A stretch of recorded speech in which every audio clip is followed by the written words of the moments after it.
তেল দে, লাথি মারমু একদম। তেল এই যাচ্ছে না, দুইটারই ধরে থাপড়ামু এখন বেটা। ভাই তেল আছে না? তেল নাই ভাই। ভাই আমি শুনে আছি যে আপনার দোকানে তেল পাওয়া যায় ভাই। আল্লাহর কিরে করে কইলাম ভাই, 3 দিন ধরে আমার নিজের গাড়ি বন্ধ। ভাই আমার রুগী হাসপাতালে একটু তেল ব্যবস্থা করে দিয়ে লোক ভাই। তেল নাই ভাই, না থাকলে কইতে দিম। ভাই আমি আপনার টাকা দিতে আছি বাড়াইয়া, আমার একটু দেওয়ার লাগবে, আমি বিপদে আছি, অনেক বিপদে। ধরেন বিপদের কথা গে আঙ্গরে বিপদে ফেলাইন।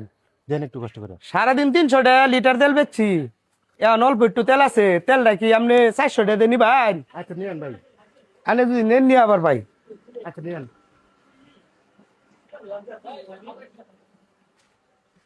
এই বেটা, এই বেটা, এরকম করেন কে?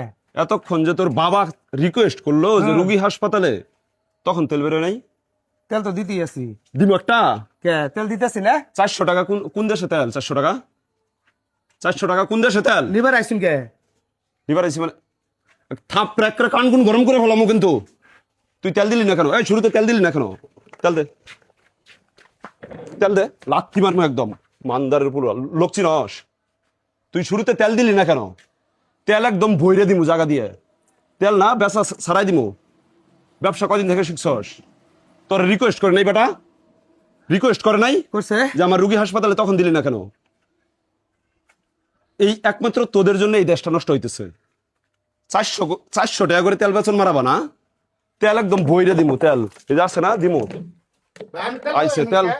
তেল বেচ পারাইছে। এটা তো ঠিক করলেন না ভাই, আমার তো বিশেষ জরুরি দরকার তেলটা। এটা তো আপনি ঠিক করলেন না কাজটা। এই আপনার জন্য তেল 400 টাকা লিটার হইছে। আপনার বাড়ি থেকে হাসপাতাল কয় কিলো ছিল? 20 কিলো। 20 কিলো। আপনি অটো দিয়ে কেন গেলেন না? ভাই আমার জরুরি দরকার ছিল। আপনার জরুরি দরকার না, আপনি 20 কিলো কেন অটো দিয়ে গেলেন না? আপনার তেল নিয়ে যাওয়াই লাগবে, তেল নিয়ে যাওয়াই লাগবে। ভাই আমার রুগী দিচ্ছি। আবার বলেন রুগী? দুইটারই ধরে থাপড়ামু এখন বেটা, দুইটারই ধরে থাপড়ানো দরকার। এই তোদের জন্য তেলের দাম 400 টাকা লিটার আজকে। বেটা আইসে ব্যবসা মারাইতে না? ভিতরে ঢুক। আইসে ব্যবসা মারাইতে। গাড়ি চালানো একদম শিখায় ফেলবো। টাকা বেশি হয়েছে না? টাকায় লারে 400 টাকা লিটার তেল কিনা গাড়ি চালাইতে হবো। গাড়িওয়ালা হয়ে গেছো তুমি।